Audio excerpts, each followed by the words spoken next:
18 सितंबर को माता कलीसिया क्यूपटिनो के संत जोसेफ का पर्व मनाती है।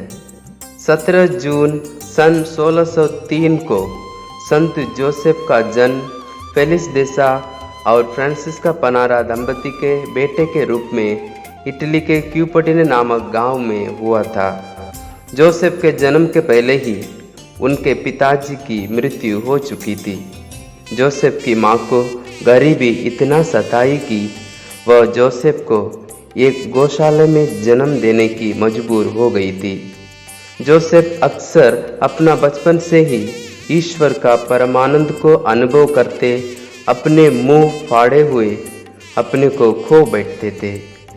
इस अनोखा दिव्य अनुभव के कारण जोसेफ को बहुत परेशानियों का सामना करना पड़ता था और लोग उसे खुले मुंह वाला पुकार कर उपहास किया करते थे।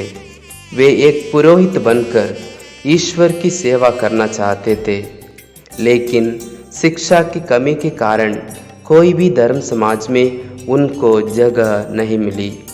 अंत में क्यूपटिनो के कन्वेंचुअल फ्रांसिस्कन प्रेस के यहाँ पशु जानवर की देखभाल करने हेतु नौकर के रूप में शामिल हुए थे। कई साल वहाँ काम करने के बाद जोसेफ के सरल जीवन, विनम्रता और तपस्या से वहाँ के पुरोहित प्रभावित होकर उन्होंने जोसेफ को सन 1625 में अपने धर्म समाज में स्वीकार किया था और जनवरी 28 सन 1628 में जोसेफ एक पुरोहित के रूप में अभिषेक किए गए थे। वह तब 25 वर्ष का था और शायद ही पढ़ लिख सकता था, लेकिन ईश्वर की विशेष कृपा से वह सबसे जटिल ईश शास्त्रीय सवालों को हल कर सकते थे। जोसेफ के जीवन में अपने पुरोहिताभिषेक के बाद दिव्य परमानंद का अनुभव का अवसर और गंभीर होता गया, यहाँ तक कि वे पवित्र मिसा बलिदान और अन्य प्रार्थना के समय अपना स्थान से ऊपर उड़ जाते थे। ईश्वर ने जोसेफ को भविष्यवाणी एवं चंगा करने के वरदानों से भर दिया था और पापियों के चेहरे उनके लिए काले से दिखाई देते थे।